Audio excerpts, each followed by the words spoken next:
Jannya ya. Oke. Siap, Kak. Langsung saja teman-teman. Hayyikum bitahiyatin Islam, hannikum bitahiyatin ahlil jannah. Assalamualaikum warahmatullahi taala wabarakatuh. Waalaikumsalam warahmatullahi wabarakatuh. Waalaikumsalam Alhamdulillah warahmatullahi rabbil wabarakatuh. alamin. Alhamdulillah rabbil alamin. Sebelumnya suara saya terjelas ya. Suara saya jelas ya? Jelas. Ya, Jelas, Pak. tadi suara Ibu moderator kita agak ngendet-ngendet ya. Oke. Bismillahirrahmanirrahim. Alhamdulillahirrahmanirrahim. Assalatu wassalamu ala asrofil anbiya'i wal mursalin wa ala alihi wa ashabihi wa man tabi'ahum bi ihsanin ila yaumiddin, amma ba'd.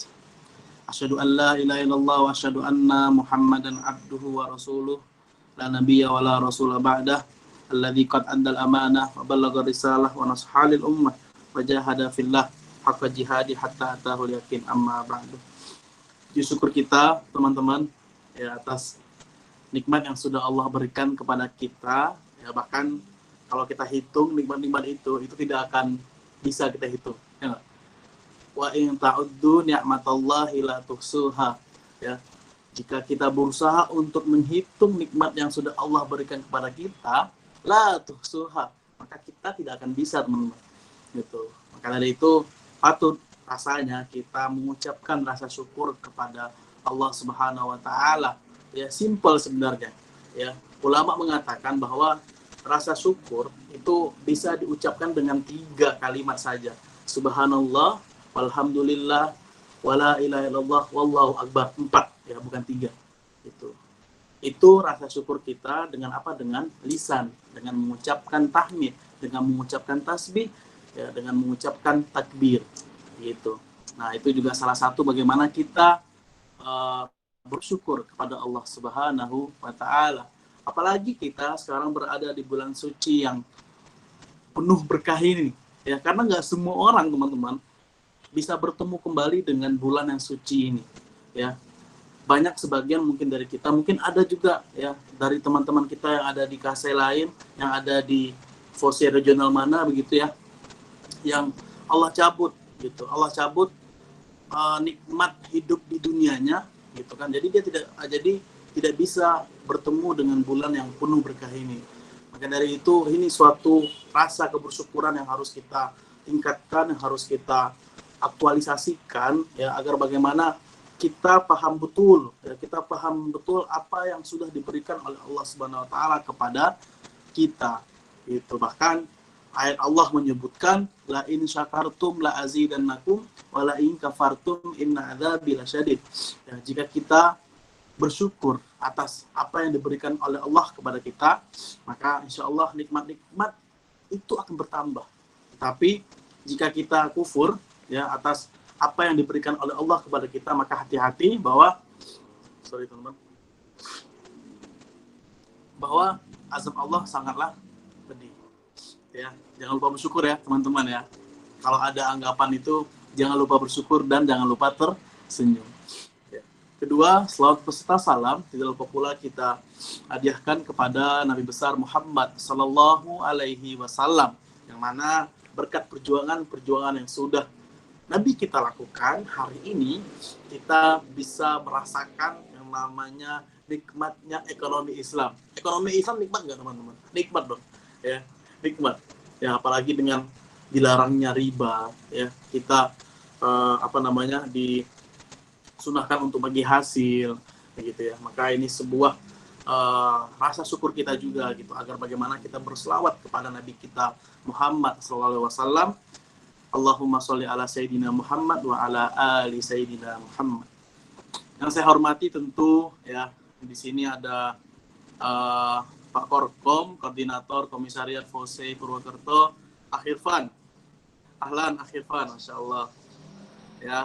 Ahlan. Assalamualaikum Pak. Waalaikumsalam warahmatullahi. Ya. Sudah lama ya kita tiktokan ini ya, bahkan sudah jauh hari ya. Ini mohon maaf nih teman-teman, kita agak telat. Kalau di poster, kalau saya lihat itu jam 3 pas, ya dikarenakan saya berada sekarang posisi di Jakarta, mungkin besok atau lusa saya sudah berada di Sumatera. kalau di Jakarta asarnya jam 15 berapa tadi 15 begitu ya. Jadi 15.13 gitu kan. Jadi saya tadi sholat asar dulu, dan tadi juga jam 1 sampai jam 3 sebenarnya itu juga ada acara ya, simposium internasional bersama PPI tim TMK. Alhamdulillah sudah selesai dan lanjut ke acara ini ya. Saya sangat senang sekali nih, walaupun secara online bisa bertemu dengan teman-teman yang ada di Purwokerto, Kebumen ya. Itu Purwokerto sama Kebumen jaraknya dekat ya? Jauh Pak, Oh nggak jauh banget sih, tapi kayak sekitar perjalanan 1 jam sampai 2 jam lah. ya, sejam 2 jam dekat lah ya. Ya, dan juga mungkin di sini ada teman-teman yang berada di daerah, mungkin ada yang dari Sumatera nggak di sini ya, atau mungkin ada yang dari Kalimantan, Sulawesi, atau mungkin daerah Jawa yang lain ya.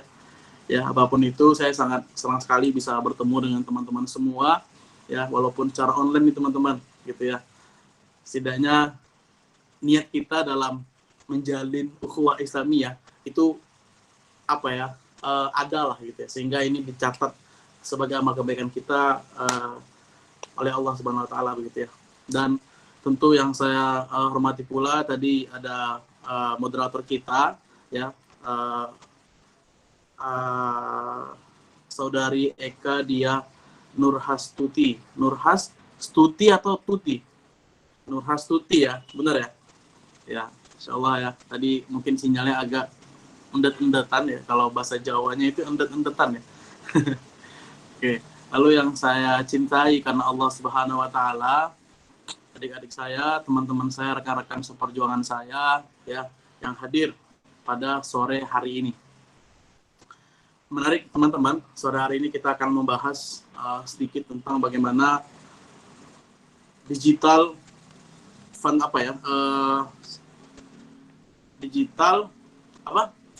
fundraising ya. Bagaimana kita melakukan sebuah campaign agar menarik daya agar menarik perhatian orang gitu. Terlebih ini di bulan suci yang Ramadan, di bulan suci yang penuh berkah ini ya. Nah, mohon izin teman-teman, saya ingin share screen ini lewat akun saya yang satu lagi.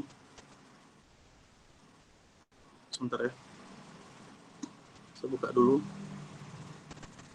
digital marketing.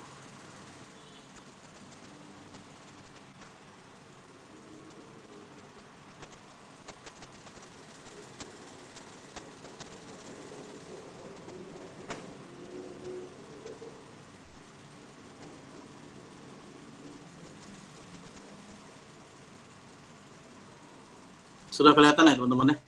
Saya berbagi screen. Ya, sebentar.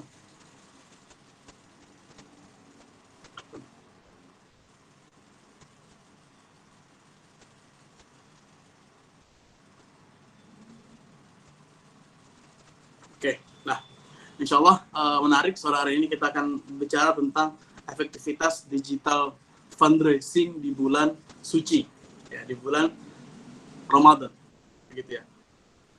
Kalau kita berbicara tentang digital fundraising, kita juga bicara tentang campaign, gitu. Apa yang kita kampanyekan, gitu kan? Pasti ada arahan, ada sebuah narasi, dan pasti di situ ada program yang ingin kita tuju.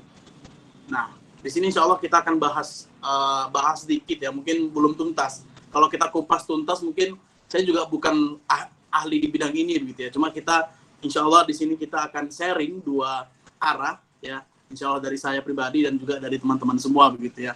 Dan tentu di sini saya juga tidak merasa yang paling pinter ya, kita semua sama-sama belajar begitu ya. Mungkin kalau bicara masalah umur, oke, saya tua di sini ya. Tapi siapa tahu kalau bicara masalah ilmu, teman-teman ada yang lebih jago nih daripada saya begitu ya. Dan insya Allah pada sore hari ini ya, menjelang ngabuburit ya, ini kita juga sekalian ngabuburit ini istilah ini ya, Bang Irfan ya. Nah, kita juga belajar lah, dan jangan lupa sebelum saya lanjut juga, niatkan semua ini karena Allah, itu ya, karena semuanya tergantung kepada niat kita. Insya Allah jika kita sore hari ini meniatkan untuk belajar, meniatkan untuk mencari ilmu, insya Allah semuanya akan berkah lah ya. Bahkan ada hadis yang mengatakan bahwa malaikat itu duduk di orang-orang yang sedang bermajlis ilmu gitu. Nah, makanya dari itu jangan lupa teman-teman untuk niatnya diluruskan lagi ya. Kita sama-sama belajar insya Allah di sini ya. Nah, tentang efektivitas digital fundraising di bulan suci. Ya, nama saya Abdul Azim Latif. Alhamdulillah saya sudah lulus. Cuma di kampus satu lagi ya. Saya kuliah dua kampus begitu. Nah, lanjut teman-teman. Sedikit ya. Di sini ada foto saya. Ini bersama dosen saya ya. Beliau dari Sudan. Jadi saya kuliah di dua kampus ya. Ini nama saya Abdul Azim Latif. Kelahiran tahun 97. Keturunan Surabaya Bukit Tinggi. Ada di sini orang Surabaya. Ya kita satu kampung lah. Ya saya juga ayah saya Surabaya, ibu saya Bukit Tinggi. Berkuliah di dua kampus, Lipia dan Indo. Nah, yang ada foto di sini itu dosen yang ada di kampus saya yang di Lipia. Gitu. Karena memang Lipia ini dosen-dosennya datang dari Arab Saudi, Sudan, Mesir. Itu begitu pula dengan buku pelajarannya. Buku pelajarannya juga dikirim langsung dari Saudi. Gitu. Karena memang segala regulasinya kita mengarah kepada Arab Saudi. Gitu. Bukan kita berbicara tentang anti Arab enggak ya. Kita berbicara tentang bagaimana saya pribadi mengambil yang baik-baiknya dan yang buruk-buruknya ya saya tinggalkan begitu. Ya, sekarang sedang diamanahkan menjadi pelayan FOSE ya, karena menurut saya amanah sekarang ini bukan semata-mata kita berada di puncak, berada di kepemimpinan paling atas di FOSE, enggak. Menurut saya ini bagaimana saya menjadi pelayan bagi seluruh teman-teman KASE yang ada di 14 regional di seluruh Indonesia. Ya, ini Instagram saya Azam Latif. Silakan teman-teman yang mungkin belum bersilaturahmi ya di Instagram bisa di-follow, insya Allah langsung di-follow back. Khusus anak KASE ya. Tapi kalau saya lihat ini yang follow ini bukan anak KASE, saya nggak mau follow back. Ya, lanjut. Nah, di sini saya akan membuka dengan sebuah pemahaman mendasar tentang judul kita pada sore hari ini. Ya, efektivitas digital fundraising di bulan suci. Oke, saya akan buka dengan sebuah ayat. A'udzu billahi minasyaitonir rajim. Mathalul ladzina yunfikuna amwalahum fi sabilillah kamathali habbatin anbatat sab'a sanabila fi kulli sunbulatin mi'atu habbah. Wallahu yudha'ifu liman yasha' wallahu wasi'un alim. Sadaqallahul azim wa sadaqal karim wa nahnu ala dzalika minasyahidin. Kenapa sih ayatnya ini? Ini ada yang tahu nggak tentang ayat apa? Ayat tentang bersedekah. Ya, bersedekah. Ya, saya coba artikan. Mathalul ladzina yunfikuna amwalahum. Ya, orang-orang dimisalkan orang-orang yang berinfak ya, amwalahum, yang mana mereka menginfakkan harta mereka fisabilillah, dalam jalan Allah ya.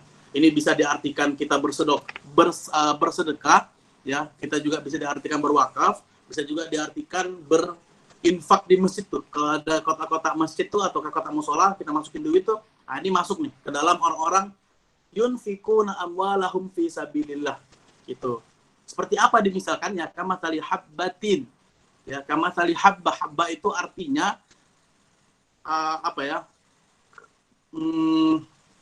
satu biji ya, habbah, satu biji hitam, ambatat sab'a sanabil, yang mana dari biji tersebut tumbuhlah sab'a sanabil ya. Sab'a sanabil itu 7 rangkaian atau 7 batang ya, 1 2 3 4 5 6 7 begitu, yang mana fi kulli sumbulatin mi'atu habbah ya, yang mana di setiap di setiap satu cabangnya itu ada 100 biji yang tumbuh begitu, atau 100 bunga begitu ya, 100 buah lah gitu ya. Allahu yudha'ifu liman yasha wallahu wasi'un alim. Sesungguhnya ya Allah yudha'if, berbuat baik kepada sesiapapun, wallahu wasi'un alim. Sesungguhnya Allah maha luas dan maha mengetahui gitu ya. Di sini kita bisa lihat bahwa ada sebuah kaidah yang paling mendasar kalau kita bicara tentang digital fundraising, terlebih di bulan Ramadan. Itu apa? Tentang ayat ini. Gitu kan. Jika kita berinfak misal tadi 1.000, misal 1.000 ya teman-teman. 1.000 ini akan dikalikan 7. Ini kalau kita berbicara tentang kalkulator infak atau kalkulator akhirat lah ya, terkait bagaimana kita berinfak, bersedekah gitu ya. 1.000 yang kita infakkan itu akan dikalikan 7 ya, 7 jadi berapa? 7.000 begitu kan. Dan 7.000 itu akan dikalikan lagi kali berapa? 100 menjadi 70.000 begitu kan. Nah, ini bisa diibaratkan apa? Kita infak 1.000 itu pahalanya 700.000 ya, mi'ah. Berarti ada 1.000 dikalikan 7.000 dikalikan 7.000 dikalikan 100 700.000. Nah, 1.000 sama dengan 700.000 pahalanya. Nah, ini sebenarnya pemahaman yang paling mendasar jika kita bicara tentang tadi ya, digital marketing, tentang fundraising begitu kan. Nah, kenapa? Karena memang umat Islam, umat Muslim, ketika ketika kita berbicara tentang hal-hal yang seperti ini kita banyak yang tertarik gitu. Bukan karena nominalnya, namun karena pahala yang ingin kita gapai, pahala yang ingin kita capai begitu. Karena memang di Islam ini banyak sekali hal-hal yang mungkin kita belum ketahui, tetapi kalau kita sudah ketahui, luar biasa takjub, luar biasa kafah, luar biasa sempurna begitu. Makanya dikatakan inna dina indallahil Islam, sesungguhnya agama yang paling diridhoi oleh Tuhan, oleh Allah Subhanahu wa taala itu adalah agama Islam gitu kan. Nah, ini ya pemahaman yang paling mendasarnya ya, saya kasih sebuah ayat gitu ya. Lalu kita sebelum panjang nanti kita bicara tentang keutamaan di bulan suci Ramadan ya. Bicara tentang hal-hal yang kita lakukan di bulan suci Ramadan, itu juga kita bicara tentang bagaimana melipat gandakan sebuah amal kebaikan ya. Tadi misal kalau di hari biasa mungkin itu 700.000 dihitungnya.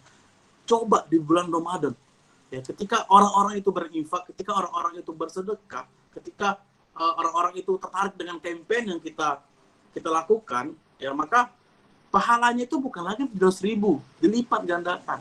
Ada hadis mengatakan bahwa setiap amalan sunnah di bulan suci Ramadan itu dihitungnya sebagai amalan wajib, dan bahkan setiap amalan wajib di bulan suci Ramadan itu akan dilipat gandakan.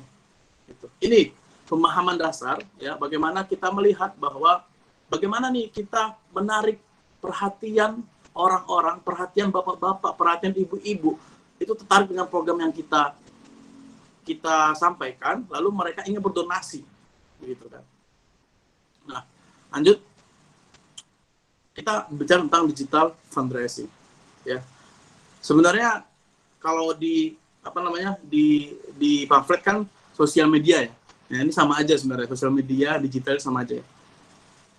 Oke, kita masuk dulu ini daily time spent with media. Ya, kita akan lihat ini sebuah eksperimen yang dilakukan dengan salah satu yayasan internasional, yaitu Global Web Index ya. Itu ini rata-rata ya, dalam sehari orang menggunakan internet itu sekitar 6 jam 43 menit ya, 6 jam 43 menit ya, beserta anak-anaknya ini. Jadi 6 jam, di sini ada yang pakai sosial media sekitar 2 jam 20 menit ya, bahkan menonton televisi 3 jam 12 menit, terus mendengarkan musik 1 jam 26 menit, dan bermain game 1 jam 10 menit. Ini rata-rata ya. Berarti kalau kita bicara tentang rata-rata digabungkan kan, kalau kita bisa pisahkan lagi ya, sub-subnya ini ada anak muda, ada anak kecil, ada orang tua, ada orang yang sudah menikah begitu ya. Pasti kalau kita lihat yang kalangan anak muda atau kalangan milenial yang menggunakan sosial media itu bukan lagi 2 jam 20 menit ya. Mungkin bahkan sampai 7 jam 8 jam per hari gitu ya. Nah, ini kita bisa lihat bahwa hari ini ketergantungan kita terhadap sosial media ataupun kecanggihan teknologi itu sangatlah diperhitungkan, sangatlah kita benar-benar kita perhatikan betul-betul begitu kan. Nah, lanjut. Nah, di sini ada sebuah evaluation in the daily time spent on social media. Ya, kita lihat di sini setiap tahunnya ini bertambah. Ya, setiap tahunnya ini bertambah. Ya, sampai tahun 2019. Ya, ini memang diterbitkan pada Januari 2020. Ya, saya cari yang tahun 2021-nya belum ada, teman-teman. Ya, sehingga saya dapatnya datanya yang ini, begitu ya. Nah, kita bisa lihat bahwa orang dalam menggunakan sosial media setiap tahunnya itu bertambah. Bukan hanya orangnya saja, tetapi waktu dalam menggunakan sosial media itu bertambah. Gitu kan. Ya, ini paham dulu ini teman-teman ya. Ini dasar sebelum kita masuk ke tahap-tahap fundraising-nya. Gitu. Oke. Nah, kita lihat juga ada data ya, ini data update-nya 25 Januari 2020. Ya, saya cari itu tahun 2021 belum ada. The world most used social platforms, yang paling banyak ternyata adalah Facebook.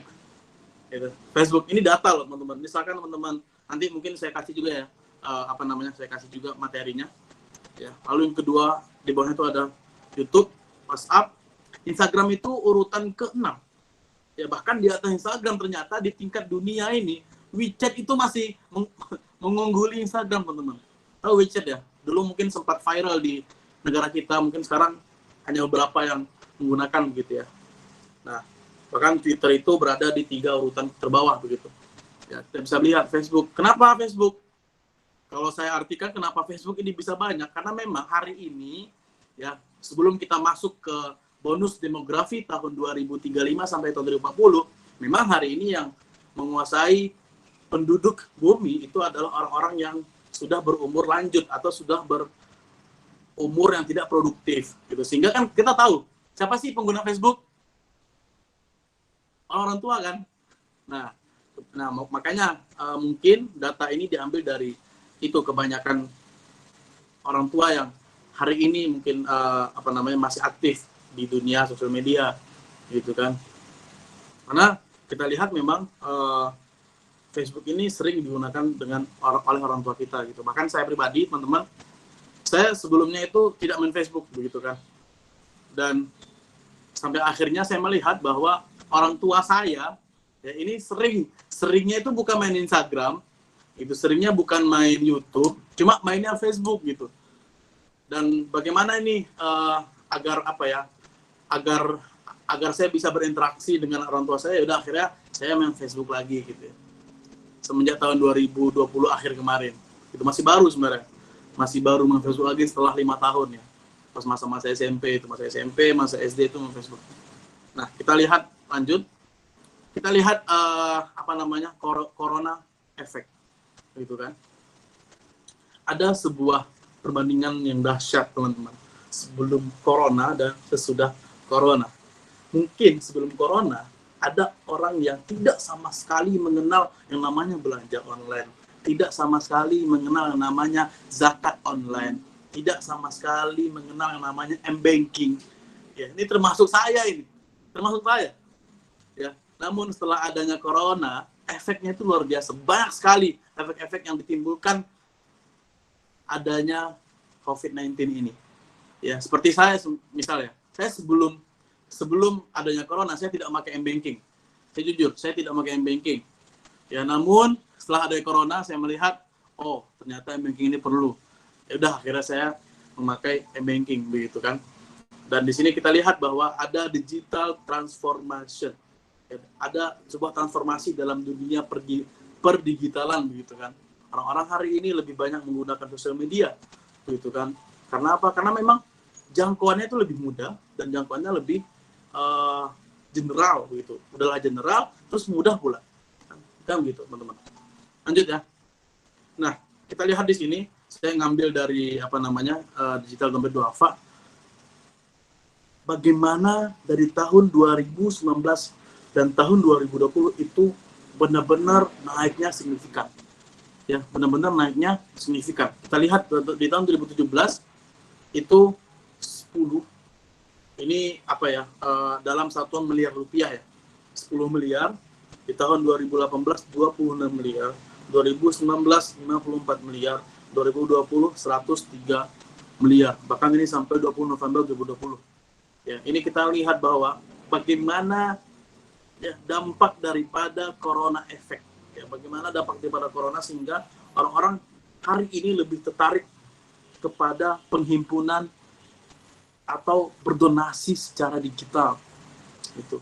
Orang bukan lagi berdonasi langsung datang ke tempat, begitu kan? Langsung datang, misal contoh di sini dompet duafa deh. Datang ke dompet duafa, gitu kan? Terus nih saya pengen infak, pengen wakaf sekian.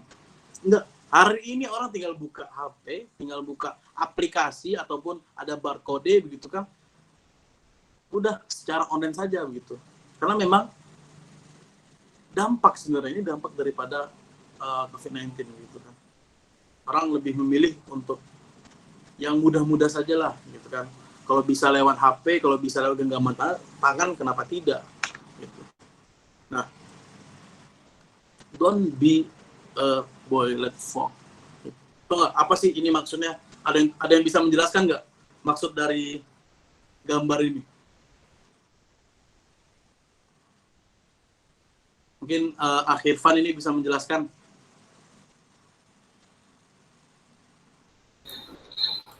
Enggak. Oke. Nah, ini nih maksudnya begini, teman-teman. Ini ada seekor katak atau seekor kodok kita sebut ya. Dia kan biasanya kalau ada air tuh nyaman ya. Tapi ini ada sebuah apa disebutnya ini ya bahasa Indonesianya, bukan mangkok, apa sih, kuali lah ya, bejana lah ya. Nah, itu sedang dimasak air di dalamnya, begitu kan. Nah, ternyata ada kodok nih, ada kodok apa katak lah. Kodok katak sama nggak sih? Sama lah ya. Terus melihat, wah ada air nih, tapi kan nggak tahu itu air yang sudah dimasak, gitu kan. Wah PW nih kayaknya nih kan. Akhirnya dia masuk ke situ menyimplung, terus nyimplung begitu kan, terus nyaman begitu. Namun pada akhirnya dia tidak tahu dia akan kepanasan dan dia akan mati mendidih, gitu. Nah, pelajaran yang bisa kita ambil adalah kita jangan terlalu nyaman dengan apa yang kita rasakan hari ini gitu. Itu memang kalau kita bicara masalah tadi dampak daripada corona, orang semua udah pada nyaman dengan HP, orang semua udah pada nyaman dengan teknologi. Namun kita sekarang bicara tentang bagaimana kemajuan teknologi ini ya kita kaitkan dengan fundraising ya, terkait bagaimana kita mencari donasi gitu kan. Kan tema inti daripada tema kita saudara ini kan gitu ya, bagaimana kita menggunakan sosial media untuk mencari donasi-donasi yang ada lewat program yang kita kampanyekan, program yang kita tawarkan gitu kan. Nah, terlebih di bulan yang suci ini, di bulan Ramadan gitu kan. Nah, lanjut. Nah, kita akan sedikit membahas apa sih digital marketing itu. Ini ada dua, teman-teman. Ada yang warna hijau, bulat itu, ada warna putih. Ya, yang pertama ada berbayar, yang kedua ada orisinil atau organik. Ya, kita akan pembahasan pertama itu berbayar ya. Karena hari ini orang itu kalau mau ngiklan di sosial media itu harus bayar. Ya, apapun itu, Instagram, Facebook, YouTube dan lain sebagainya. Ya, begitu. Ya, ada yang sosial media ads, search engine marketing, programmatic ads, display ads, video ads gitu kan. Ada yang berbayar, namun ada yang organik. Organik ini seperti apa sih? Gitu kan. Organik seperti apa? Nih, dari SEO.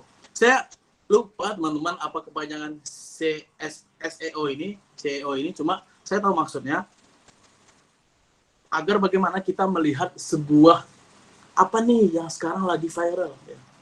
Apa nih yang sekarang lagi yang lagi diisu-isukan gitu. Ya contoh saya bukannya mohon maaf ya teman-teman ya. Misal hari ini mungkin sebulan lalu deh banjir atau gempa ya yang di NTT ya, banjir ya yang di NTT ya kan. Ini NTT sedang banjir nih, sedang viral nih gitu. Nah, isu ini yang kita angkat menjadi sebuah program gitu kan, dan kita sosialisasikan ke masyarakat ya, agar bagaimana masyarakat tertarik untuk menghimpun dananya dan masuk ke program yang kita tawarkan gitu, sehingga terkumpullah donasi-donasi itu dan pada akhirnya kita bisa salurkan ke yang membutuhkan gitu. SEO gitu. Bagaimana SEO ini, bagaimana kita melihat hal-hal yang sedang terjadi, hal-hal yang sedang itu yang hari ini menjadi omongan di kalangan masyarakat. Gitu. Agar bagaimana ketika kita buat program itu nggak sepi-sepi banget, ya. Ketika kita mengkampanyekan sebuah program kebaikan, itu kan, itu nggak tidak, orang itu tidak akan bingung melihat program itu gitu. Orang akan tertarik karena memang momentumnya pas, momentumnya dapat begitu kan. Lalu konten marketing. Nah, ini penting juga teman-teman, ya. Kita bicara sosial media, kita juga bicara bagaimana kita bisa mengatur konten yang ada di sosial media kita. Bukan hanya sekedar kita bermain Instagram misal, bukan hanya sekedar kita bermain Twitter misal. Namun ada konten-konten yang sebenarnya itu ada isi pesannya. Ya, terlebih kalau kita bicara tentang fundraising. Ya, misal ada sebuah yayasan, ya, ada sebuah yayasan fundraising misal. Dan memang ketika ia berbicara tentang konten yang ada di sosial medianya, luar biasa. Ya, dia bicara tentang kemiskinan, bicara tentang kelaparan, bicara tentang anak yatim piatu dan sebagainya. Gitu. Kenapa? Karena dari konten-konten inilah orang akan tertarik dengan apa yang mereka tawarkan. Sehingga ketika ada sebuah program yang diluncurkan, ada sebuah program yang dinarasikan, maka orang-orang akan langsung tertarik. Oh, jelas ini kontennya. Oh, ini jelas nih. Mereka memang bergerak di bidang kemanusiaan. Karena memang konten-konten sebelumnya berbicara tentang kemanusiaan. Gitu. Inilah pentingnya kita mengatur konten yang ada di sosial media. Ya. Dan ini sangat berhubungan dengan tema kita pada sore hari ini. Gitu. Lalu, sosial media marketing. Gitu kan. Sosial media marketing. Sebenarnya sosial media marketing ini simple, begitu kan. Misal ada 10 orang yang tergabung dalam gerakan kebaikan, misal untuk untuk pembelian kapal Nanggala yang qadarullah yang beberapa minggu kemarin tenggelam, gitu kan. Nah, mereka serentak untuk mengupload sebuah campaign yang mengajak masyarakat untuk sama-sama yuk kita berdonasi membeli kapal selam untuk Indonesia begitu. Mungkin 10 orang dan mereka serempak dan orang bakal tertarik dengan apa yang mereka sampaikan. Kenapa? Karena marketing yang mereka lakukan di sosial media itu bagus dan tersistematis. Gitu. Ya, karena memang ini sifatnya orisinil, tidak orisinil. Dan barulah terakhir email marketing.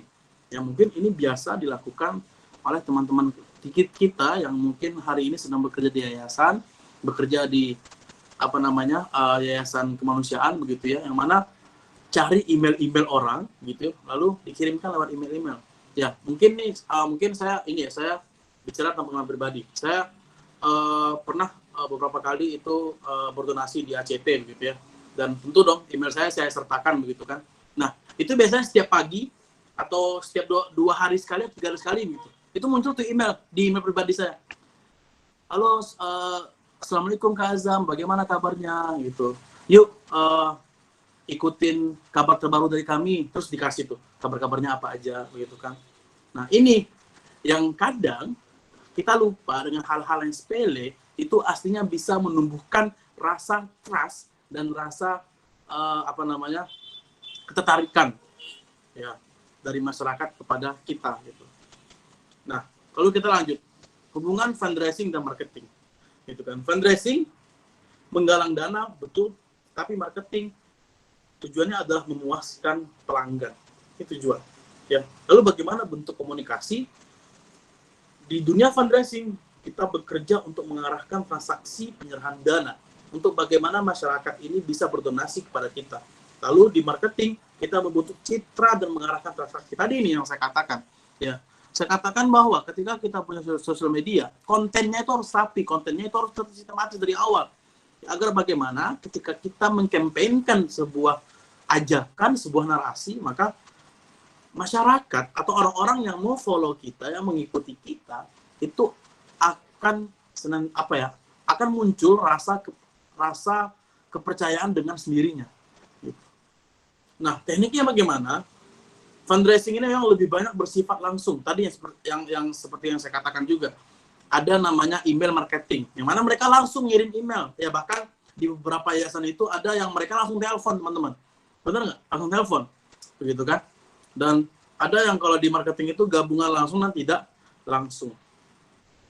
Dan bagaimana dari segi tinjauan lingkungan penggunaan, nah ini memang ini populer di kalangan LSM. Lalu kalau di marketing ini populer di kalangan bisnis. Nah hari ini kalau yang saya lihat di berbagai macam lembaga kemanusiaan ini bagaimana menggabungkan antara dunia fundraising dan dunia marketing sehingga mereka saling berkolaborasi, sering bekerja sama sehingga menghasilkan dampak-dampak yang positif, hasil-hasil yang positif. Bukan positif corona, tapi positif untuk amal kebaikan. Oke. Nah, kita akan bicara online versus offline. Tadi yang saya katakan di awal, bagaimana corona ini membuahkan sebuah efek yang luar biasa ya terkait penggunaan penggunaan teknologi, ya penggunaan sosial media dan lainnya. Ya, kita akan bicarain perbedaannya. Online jangkauan luas, teman-teman. Bisa kemana aja. Offline itu jangkauan terbatas. Ya, online itu kita bicara tentang interaction dan engagement. Cuma offline itu kita satu arah aja. Gitu. Kalau di online kita bisa berbagai arah, kita bisa sebar kemana-mana. Kalau misalkan di Instagram itu, kalau kita ngiklan di Instagram, misal kita pengennya daerah Jawa dan Sumatera, itu bisa langsung. Atau misal kita pengen di daerah Jawa dan Sulawesi, itu bisa, gitu kan. Nah, terus di online real time-nya itu berkelanjutan. Kita akan tahu update setiap menit bahkan detiknya. Cuma di offline itu biasanya result-nya itu di akhir campaign. Ya, di akhir kita baru mengetahui ini. Oh, ternyata segini tuh. Kalau misalkan online kan kita bisa melihat real time setiap detik atau setiap menitnya gitu kan, update terbarunya bagaimana. Gitu. Online tentu efisiensi budget dan waktu, kalau offline effortnya besar, terutama di budget dan waktu. Lanjut. Nah, kita udah bicara banyak ya tentang marketing, fundraising dan sebagainya. Kita coba lebih fokus lagi ke fundraising. Fundraising adalah proses mempengaruhi masyarakat baik perorangan atau lembaga agar menyalurkan dana kepada sebuah organisasi, ya sebuah yayasan. Ya suatu kegiatan penggalangan dana baik bagi program tertentu gitu.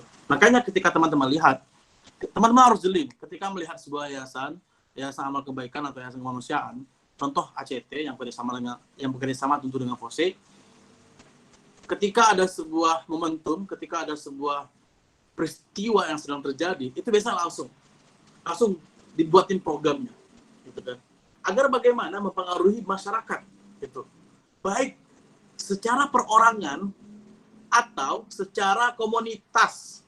Contoh kita di FOSE, kita bisa dibilang termasuk yang dipengaruhi secara komunitas, gitu kan. Agar bagaimana kita menyalurkan dana kepada organisasi tersebut, contoh ACT, gitu. Yang kemarin ya kita sempat melakukan penggalangan dana buat korban bencana banjir yang ada di NTT, ya, dan kita menyerahkan bantuannya lewat ACT. Gitu. Saya bukannya memilih-milih ya, tapi memang ini kerjasamanya sudah dilakukan dari tahun-tahun sebelumnya. Nah, lalu mengapa fundraising itu penting? Ya, yang pertama banyaknya kebutuhan masyarakat yang belum terpenuhi. Ya, hadir sebagai solusi atas belum terpenuhinya kebutuhan masyarakat. Gitu. Jadi kita bicara tentang fundraising ini bukan hanya ketika ada musibah, bukan hanya ketika ada banjir, gempa dan sebagainya, enggak. Ya, kita lihat nih di masyarakat nih teman-teman.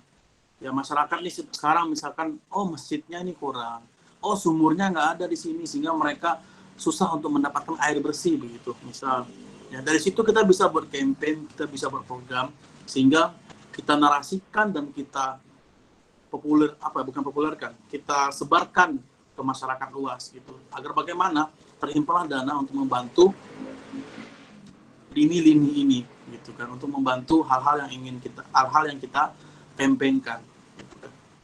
Lalu juga menjaga kontinuitas keberlangsungan program. Keberlangsungan program membutuhkan sumber daya yang berkelanjutan.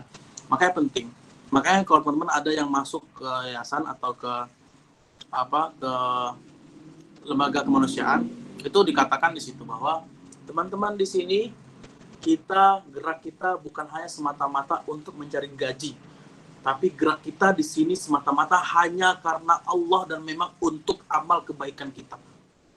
Pasti seperti itu. Karena memang apa? Karena memang ini adalah relawan bukan hanya sebagai relawan dunia, tetapi juga relawan akhirat. Ya, itu. Makanya di sini disebutkan menjaga kontinuitas keberlangsungan program. Itu agar bagaimana membutuhkan sumber daya yang berkelanjutan. Bukan lalu target KPI yang harus dicapai, target implementasi program yang harus dicapai. Lalu tingkat dermawanan yang tinggi. Indonesia memiliki kebiasaan memberi, rate of giving paling besar dibanding sejumlah negara Asia dan Eropa. Maka dari itu, di Indonesia ini luar biasa, teman-teman. Kita ini bisa dibilang apa ya? Lemah lembut hati kita. Lemah lembut itu apa sih bahasa Arabnya? Latif ya. Latif itu artinya lemah lembut. Kenapa? Karena ketika ada sebuah peristiwa besar dan itu membutuhkan dana yang besar, maka orang Indonesia lah menurut data yang paling tergerak hatinya. Kenapa? Karena memang itu.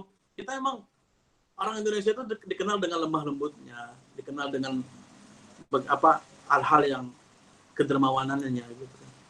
Lalu perlunya fasilitator kebaikan bagi donor. Bagi donor ini yang donatur lah ya, gitu kan? Karena keterbatasan waktu untuk berdonasi.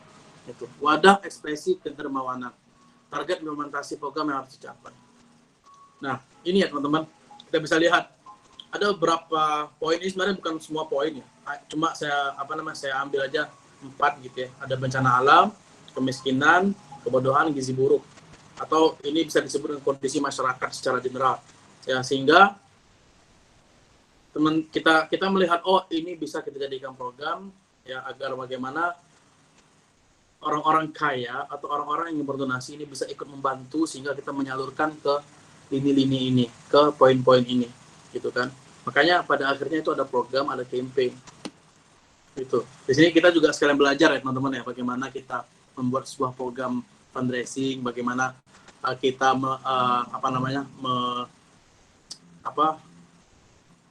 menimbulkan rasa ketertarikan ya di dalam masyarakat ya dan sebagainya begitu ya. Lalu ada beberapa hal yang perlu diperhatikan dalam perencanaan program adalah yang pertama berbasis pada data, gitu ya. Data itu penting. Misal tiga masjid di desa Sukoharjo, Jawa Tengah membutuhkan sumur karena tidak adanya aliran air yang ada sehingga membuat warga susah untuk mencari air untuk berwudu misal. Itu kan data. Ya. Karena apa data? Ketika kita bicara data, orang-orang akan percaya, orang akan timbul rasa trust-nya, rasa kepercayaannya. Gitu. Yang kedua adalah fundraising merupakan kinerja tim.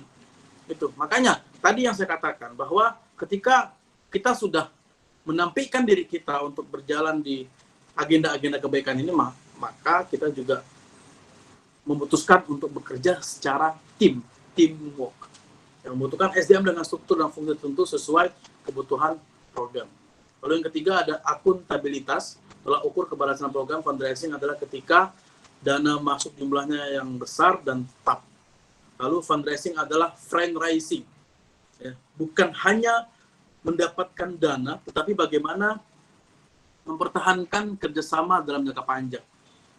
Ini sebenarnya sama ya, kayak di FOSE juga. Di FOSE, ketika kita bekerja sama, kita bukan hanya mencari kerjasama dalam satu waktu itu saja, tapi kita juga mencari relasi jejaring agar jaring ini bertahan untuk selamanya. Gitu. Ya. Di sini ada metode fundraising, teman-teman. Ya, saya lanjut aja. Lalu ada jenis fundraising berdasarkan jenis donatur, ada retail, community, korporat. Ya. Lalu berdasarkan jangka waktu, ada insidental, ada reguler. Ya. Lalu pelaku fundraising, siapa sih? Yayasan bisa, himpunan komunitas bisa, KC bisa, ya, FOSE bisa, gitu ya. Asalkan jelas disalurkannya lewat mana. Ya, Badan Amil Zakat dan lain sebagainya. Nah, ini media-media yang bisa kita pakai untuk bagaimana kita menarik audiens ya agar tertarik dengan campaign yang kita lakukan, terlebih di bulan suci, teman-teman. Ya, karena di bulan suci ini kita jujur ya, mohon maaf ya, kita istilahnya mengatakan bahwa ibu-ibu, bapak-bapak, ya, atau teman-teman yang berdonasi pada bulan suci Ramadan ini, maka pahalanya akan dilipat gandakan. Ya, maka bukan harta yang berkurang, cuma hartanya sedang dipakai, hartanya sedang didonasikan, namun insya Allah di kemudian hari akan dibalas dengan harta yang lebih baik lagi. Gitu. Sampaikan dengan narasi-narasi seperti itu, sampaikan dengan cerita-cerita yang nyata. Ya ada loh, cerita nyata tuh ada. Ya, ada seorang nenek yang dia menyumbangkan. Ini saya langsung karena saya pernah jadi penerjemah Syekh Palestina, yang mana ketika itu safari dakwah di Indonesia, ketika itu di daerah Sulawesi Tenggara, gitu kan. Dan ada ibu-ibu, beliau ini nyumbang tabungan yang sudah ditabungnya untuk umroh kepada siapa? Kepada orang-orang Palestina. Ya, orang-orang Palestina. Diingat nih, orang Palestina. Ya, ketika beliau udah nyumbang, ini ibu-ibu ini ibu-ibunya udah agak tua ya, sebenarnya udah bisa dibilang nenek juga lah, gitu kan. Lalu sebulan kemudian ketika sudah disumbangkan ini, ya, ada yayasan atau bisa dibilang ada orang lah ya, ada orang yang ingin mengumrohkan ibu atau nenek tersebut. Langsung dibalas, gitu. Langsung dibalas sama Allah, gitu. Sampaikan cerita-cerita seperti itu, gitu. Karena memang dari hal-hal yang nyata itulah ketertarikan itu muncul dan rasa kepercayaan itu muncul. Ada Facebook, Instagram, Twitter, ya, YouTube dan lain sebagainya, gitu. Dan kita juga bicara tentang tadi, ya, konten, ya, lalu bagaimana kita menyamakan algoritma nih. Yang ketiga nih, ada algoritma, timeline, schedule. Jangan sampai ketika kita mengempanyekan sebuah program, ya, kita berantakan, nggak ada schedule, nggak ada timeline dan sebagainya, gitu. Kita harus paham betul ada yang namanya algoritma di media sosial itu, dan kita harus bisa menyesuaikan, dan kita harus bisa menyaksamai hal-hal tersebut, gitu. Agar bagaimana kalau kita bicara tentang social fundraising di bulan Ramadan, kita bisa masuk ke situ, kita bisa menyelaraskan dengan apa yang ada di algoritma tersebut, gitu kan. Nah ini ya, sosial media 70% itu konten value, ya. Bagaimana konten itu benar-benar diperhatikan 70% loh. Ini data loh. Ya. Brand or program itu sebenarnya hanya 20%. Ya. Ini kontennya perlu nih. Konten misalnya tentang konten kepresidensialan. Kontennya menarik. Namun sebenarnya menurut data ini, sebenarnya orang itu melihat program ini Palestina itu hanya 20%. Namun ketika ngelihat kontennya itu bagus dan narasinya dibawakan juga pas dan mantap, maka dia akan tertarik, ya. Yang terakhir adalah promotion, ya, 10%, gitu kan. Lalu juga teman-teman jangan hanya sekedar memanfaatkan ini saja, namun juga memanfaatkan hal-hal yang lain, ya. GoPay, Bukalapak, jangan sampai tuh kita hanya menawarkan bisa nih ditransfer lewat bank BNI Syariah, BSI, Bank Syariah Indonesia, ya, atau lewat muamalat, begitu kan. Tambahkan, ini juga bisa lewat GoPay, juga bisa lewat OVO, juga bisa lewat link aja syariah. Ya mohon maaf ya, link aja ini ada link aja syariah ya. Jadi saya mengatakan yang syariah saja. Ya, ada Tokopedia, begitu kan. Jadi orang-orang itu akan tertarik. Gua punya saldo nih di GoPay. Bisa lah lewat GoPay aja lah, daripada gua harus KTM, daripada gua harus buka M-Banking, malas banget kan gitu. Ya. Karena kita juga harus istilahnya respect lah, melek lah ya terhadap keramaian digital yang hari ini terus berkembang, terkhusus di negara kita tercinta, negara kesatuan Republik Indonesia, begitu. Ya.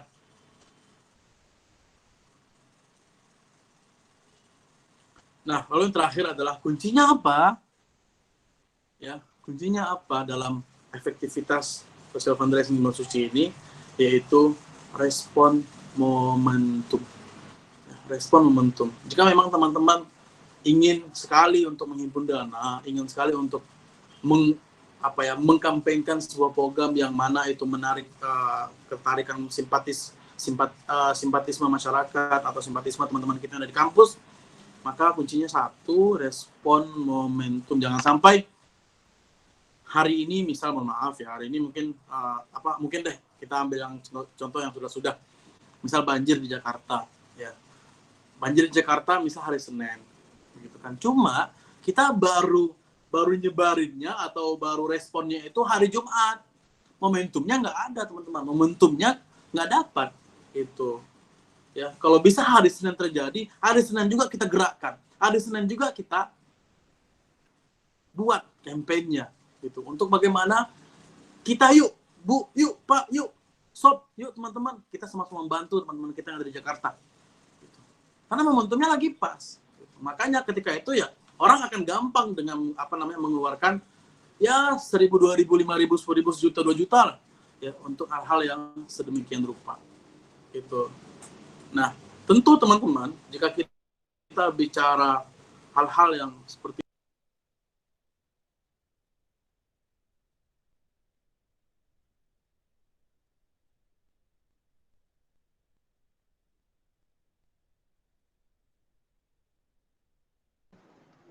halo teman-teman, dengar nggak?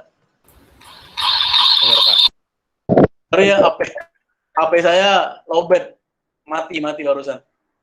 Jadi saya pakai laptop aja ya, namun kameranya agak gelap memang. Nggak apa-apa ya. Nah, tadi ya teman-teman, bagaimana sebentar ya. Bagaimana hari ini kalau kita bicara tentang efektivitas sosial media fundraising di bulan suci Ramadan, kita juga bicara tentang bagaimana kolaborasi kebaikan, teman berbagi, teman kebaikan. Karena hal-hal yang seperti ini memang adalah hal-hal bukan saja kita bergerak atas dasar niat kita di dunia, namun juga kita mengharapkan ridho Allah Subhanahu wa taala dan juga pahala-pahala dari Allah Subhanahu wa taala. Ya. Mungkin itu teman-teman yang bisa saya sampaikan. Selagi niatnya baik, insya Allah dimudahkan kok. Ya. Mungkin itu saja teman-teman yang bisa saya sampaikan pada sore hari ini. Silakan monggo yang ada yang ingin bertanya, tafadhol, tafadhol masykurah. Jika ada yang salah, mohon dimaafkan teman-teman. Wal akhir, Allahumma muwaffiq ila aqwamit thoriq. Assalamualaikum warahmatullahi taala wabarakatuh.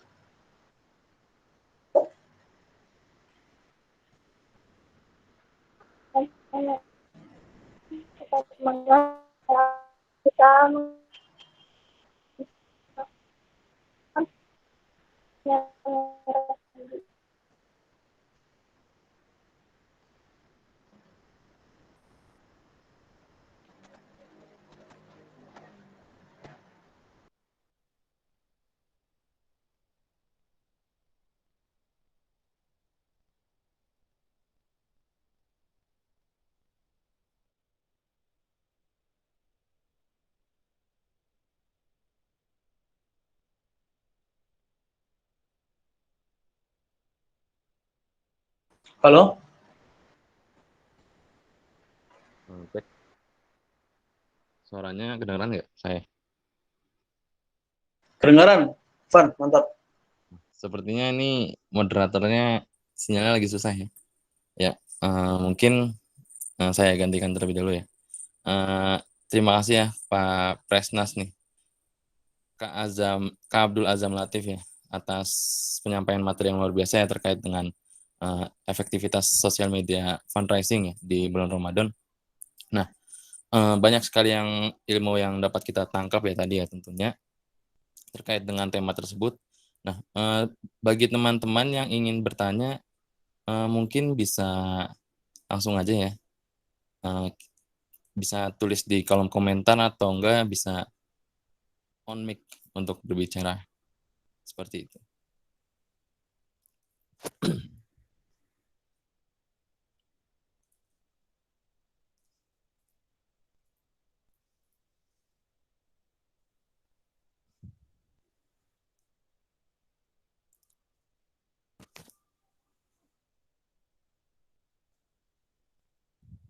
Ya, mungkin mungkin masih pada malu ya. Saya ingin bertanya sih Pak tadi terkait dengan materi yang tadi ya. Sebenarnya ini mungkin agak sedikit merempet ya dari materinya. Kalau seandainya terkait dengan kan fundraising itu banyak ya. Ada yang fundraising terkait dengan kebencanaan alam, terus kayak terkait dengan kemiskinan, terus kayak kebodohan dan lain sebagainya. Nah, tapi sekarang kan banyak tuh fundraising seperti kayak konteksnya tuh ke crowdfunding lah. Kayak kalau nge crowdfunding dan juga kayak banyak yang apa ya, misal ada orang yang pengen beli rumah rumah di perumahan real estate syariah gitu. Nah, tapi belum punya uang dan lain sebagainya. Nah, itu kan bisa perlu apa ya? Kayak biasanya ada kegiatan penggalangan dana terkait dengan rumah tersebut. Nah, kalau misalnya terkait dengan hal tersebut tuh yang crowdfunding yang biasanya untuk membangun perusahaan atau membeli rumah itu bagaimana, Pak? Oke, siap. Langsung jawab aja ya, Irfan ya. Iya, boleh, Pak. Insya Allah. Terima kasih nih yang sudah bertanya ya. Mungkin teman-teman yang lain malu ya untuk bertanya atau mungkin sudah paham antara dua itu sebenarnya. Atau mungkin sedang ngabuburit ini di luar ini. Jadi masuk aja dia. Ya. Tapi ala kulli hal khair insyaallah ya. Terkait tadi bagaimana crowdfunding ya. Kalau kita bicara tentang ini ya berarti ya Van ya. Bagaimana kalau misal kita ingin membangun sebuah yayasan atau kita ingin membangun sebuah gedung begitu ya dan kita menghimpun dana untuk membangun gedung tersebut begitu kan? Iya, Ya, sebenarnya kalau menurut saya teman-teman ya, ini menurut saya. Jadi kalau kalau ada yang salah tolong disampaikan. Ya kita komunikasi dua arah aja begitu ya. Kita bisa masukkan hal-hal yang seperti ini dalam konteks wakaf. Ya karena hari ini wakaf itu bukan lagi bicara tentang wakaf tunai ya atau wakaf nominal duit, bukan. Tapi wakaf itu bisa dalam bentuk apa aja, gitu kan. Nah contoh misal kita di Fose, ya contoh contoh kecil deh di Fose Purwokerto misal. Fose Purwokerto ingin sekali mempunyai sekret bersama, ya, agar bagaimana setiap ada kegiatan, setiap ada kumpul-kumpul itu bisa disekret, gitu kan. Nah sebenarnya dari hal-hal yang seperti ini kita bisa menghimpun dana, gitu. Namun niat awalnya adalah wakaf dana abadi. Kenapa disebut abadi? Karena dana wakaf yang dikumpulkan misal tadi kebutuhannya adalah membutuhkan sekretariat Fose Purwokerto ya.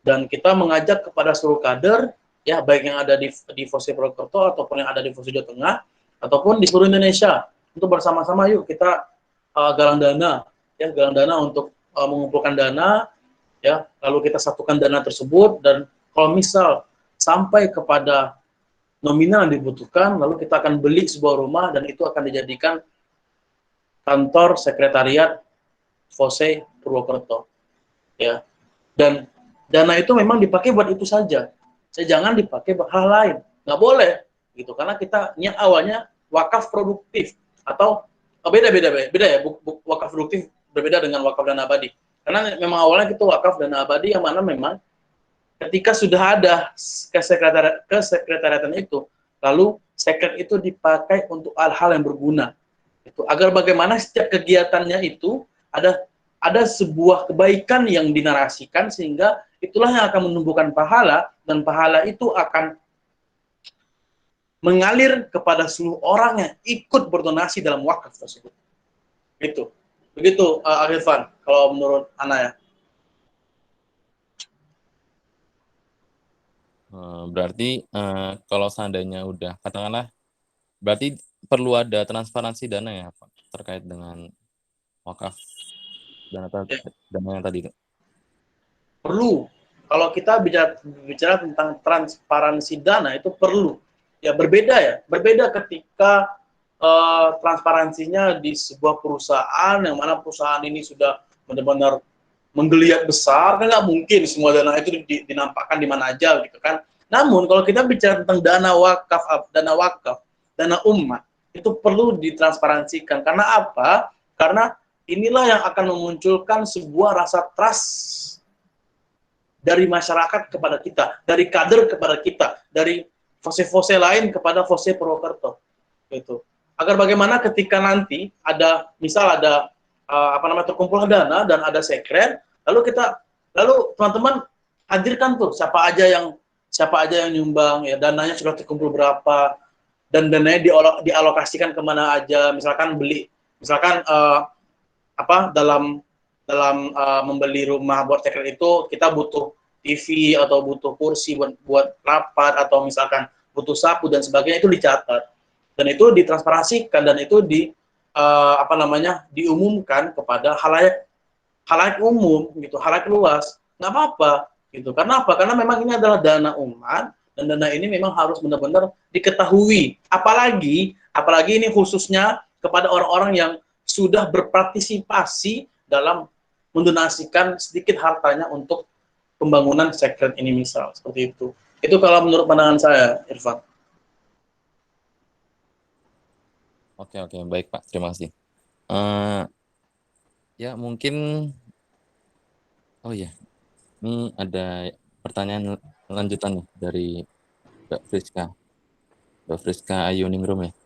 Izin bertanya terkait donasi di minimarket yang berbentuk penarikan uang kembalian untuk donasi.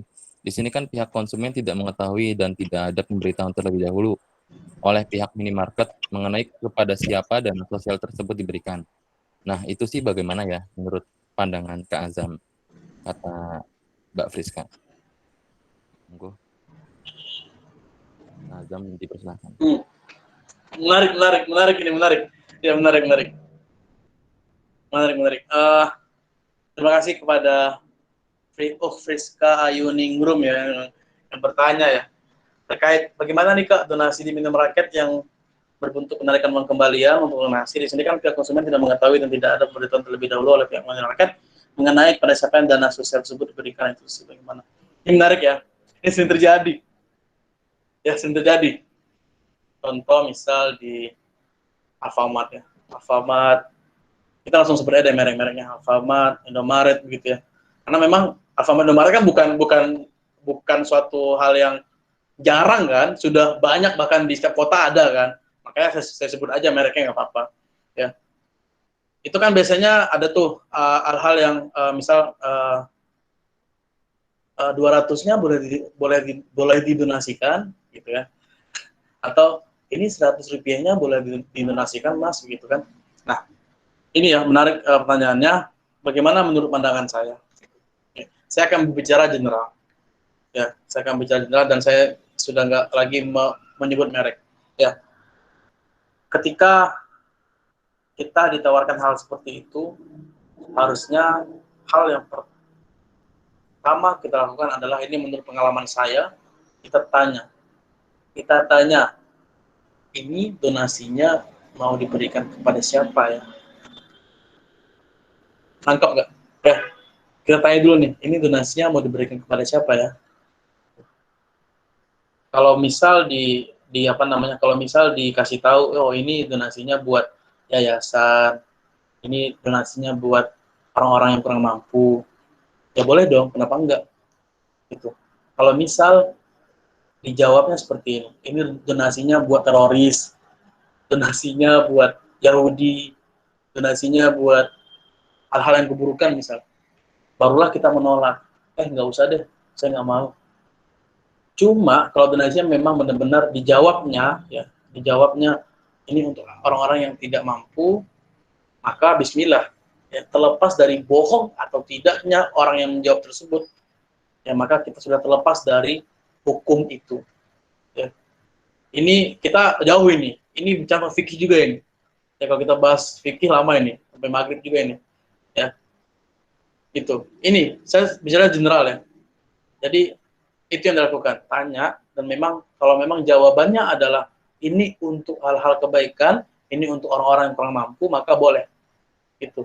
Namun kalau jawabannya tadi untuk teroris, untuk Yahudi, ya jangan dong. Ya udah ditarik gitu donasinya. Ya, itu sebenarnya terlepas benar atau kita sudah tanggung jawab kita sampai di situ. Ya, terlepas dia bohong atau enggaknya, itu sudah bukan tanggung jawab kita lagi. Itu. Namun nggak apa-apa juga kok, misalkan kalau teman-teman ada Mas, ini 200 rupiahnya boleh didonasikan? Oh enggak deh Mbak, saya ambil aja, boleh, nggak apa-apa. Itu sebenarnya tergantung kepada diri kita masing-masing. Ya. Kalau di konteks Islam, itu ada yang namanya istihad. Ya. Istihad itu terbagi 3, ada istihad ulama, istihad tabi'in tabi'at, ada istihad kita sendiri. Gitu. Kalau kita saya akan masuk ke istihad diri kita sendiri.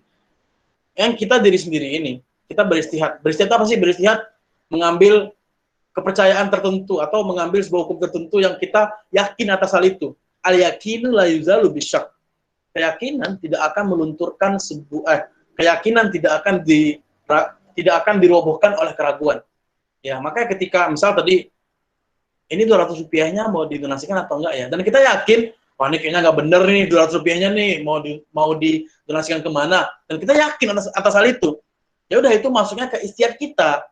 Ya udah, kalau memang nggak mau dikasih ya nggak apa-apa, nggak usah deh Mbak, 200 rupiah saya ambil deh, gitu kan? Atau mungkin 100 rupiahnya saya ambil deh, nggak apa-apa, nggak usah didonasikan. Karena apa? Karena kembali kepada istihad diri kita sendiri itu, paham ya? Namun berbeda kalau kita tadi sudah yakin juga, oh ada ini insya Allah deh 200 rupiah kayaknya disumbangkan buat orang yang kelaparan, buat orang yang yang tidak mampu atau mungkin fakir miskin dan sebagainya. Ya udah nggak apa-apa juga. Oke Mbak silakan didonasikan saja. Nah mungkin seperti itu yang bisa saya jawab nih, Friska Ayuningrum ya. Mungkin jawabannya juga belum perfect atau sempurna ya, mungkin bisa dipertanyakan lagi di Instagram saya, kita bisa diskusi panjang. Ya, karena saya jujur, orang ini suka diskusi ya. Bahkan pernah saya mengisi materi di Sulawesi ketika itu di kampusnya lupa saya, di Sulawesi Makassar. Iya, UIN Alauddin Makassar. Setelah ngisi itu kan saya katakan bahwa yuk yang ingin sharing pada saya nggak apa-apa. Saya akan ladeni gitu. Dan ternyata Van, sehabis saya ngisi materi itu pembahasannya ekonomi konvensional vs ekonomi syariah. Ya mungkin belum tuntas tuh di materinya. Dia nelpon sampai jam 12 malam mungkin itu di waktu Indonesia ini ya, waktu Jakarta ya. Cuma nggak tahu waktu di Sulawesi mungkin udah sampai jam 1 kan. Itu makanya saya suka kalau emang ada yang pengen sharing, asalkan sharingnya berbobot, jangan sharingnya itu aja muter-muter aja gitu. Saya insya Allah kalau teman-teman nih khususnya Friska kalau emang belum terjawab ya, fal tatafaddal alaiki masykur antar tasiluni gitu ya. Silakan hubungi saya gitu. Itu mungkin yang bisa saya jawab. Oke. Masya Allah ya atas jawabannya nih Pak Abdul Azam Latif ya. Terima kasih banyak nih atas jawabannya. Oh ya, bagi teman-teman yang masih ingin bertanya, monggo mungkin diberikan satu penanya lagi nih ya. Karena waktu bentar lagi udah mau jam 5 kayak ini. Bentar lagi kayaknya harus nyari takjil kayak teman-teman. Apalagi ini Pak Abdul Azam Latif kayaknya juga perlu nyari takjil kayaknya. Iya. Ini aneh udah gini-gini nih, Pak. Supaya basah. Tapi nggak menarik ya Pak tadi kata Bapak. Saya juga lebih suka konteks di mana ada kajian itu lebih ke diskusi dua arah sih kebanding diskusi satu. Soalnya kalau diskusi satu arah tuh kadang misalnya saya jadi peserta ya, itu bisa aja yang saya tangkap tuh paling hanya 10 menit pertama dan sebagainya. Kalau diskusi dua arah itu kayak lebih ke kita saling beradu pikiran dan sebagainya. Benar sekali Pak, benar. Karena kita ini ya bukan benar-benar sendiri ya, kita benar-benar bersama. Dan juga menurut saya juga jika kita saling diskusi dua arah itu dapat melengkapi kekurangan yang lain. Misalnya ibaratnya opini saya terkait dengan nih kelebihan ekonomi konven ini begini, ternyata masih kurang, terus bisa dilengkapi sama lawan bicara saya seperti itu. Benar. Oh iya, ini mungkin bagi teman-teman yang masih join bisa isi link absensi itu yang ada di kolom komentar agar bisa dibuatkan ya namanya teman-teman di dalam sertifikat e-sertifikat dan nanti Ini bakal dikasih grup. kalau saya baca di poster kolaborasi ya antara FOSE Purwokerto dan KSE Forne Institut Agama Islam Nahdlatul Ulama. Benar ya? Iya. Iya, ha. Yang Antum dari Kebumen. KSE mana, Van? Saya dari KSE Fose Unsut. Oh, Ya, Unsut Purwokerto. siap, siap, siap. Kalau yang Kebumen itu ada presnya apa ya? Mbak Vima namanya. Vima Farah. Ya. Mbak Vima Farah. Halo Mbak Vima, kayaknya nggak ada jawabannya. Ya, mungkin seperti itu aja ya. Oh ya, sebelumnya sebelum saya tutup, marilah kita baca Alhamdulillah bersama-sama. Alhamdulillahirabbil alamin Amin. atas kajian yang telah terlaksana dan juga terima kasih kepada Pak pemateri ya, Pak Abdul Latif nih atas materi yang telah disampaikan tadi ya, terkait dengan efektivitas sosial media fundraising di bulan Ramadan yang sungguh sangat bermanfaat dan juga atas jawaban-jawaban atas pertanyaan tadi di akhir kajian. Oh ya, bagi teman-teman yang masih join di dalam Google Meet ini, monggo bisa on cam terlebih dahulu, kita bakal adakan sesi foto bersama. Monggo nih ada 34 orang yang masih join bisa on cam terlebih dahulu. Dan juga tak lupa saya sampaikan kembali ya, bagi yang belum mengisi absensi, monggo bisa isi absensi di link yang udah dikirim ya di grup, di kolom chat ini. Monggo nih mungkin yang belum bisa on cam nih ada Bagus, ada Arif, ada Mbak Vima, ada Gimana kabar teman-teman nih, sehat ya? Nih kalau yang saya lihat nih ada yang nanya tadi ya, Friska, ada Nining, terus ada ada Vita Luciana. Sorry ya, suara saya serak ini ternyata. kurang minum kayaknya. Iya, ntar dulu, ntar. Nih, aduh. Soalnya tadi bicara mulu sih. Dari habis dulu tadi saya ngasih sambutan kan. Oh. Tapi sehat Pak, Alhamdulillah. Alhamdulillah, sehat. Alhamdulillah, aman. Alhamdulillah. Sehat. Oke. Mungkin bisa on cam ya. Saya tunggu nih sampai 451. Dan mungkin Mas Arif. Ya, hadir. Ya. Ya, bagi teman-teman yang belum on cam, mungkin bisa on cam dulu. 2 menit aja nggak apa-apa. Yuk. Untuk keperluan dokumentasi.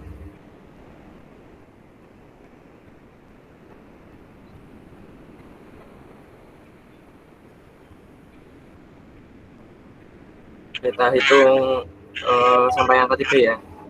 1, 2, 3. Bentar. Oke, lagi. 1, 2, 3. Oke, sekali lagi juga. Wait.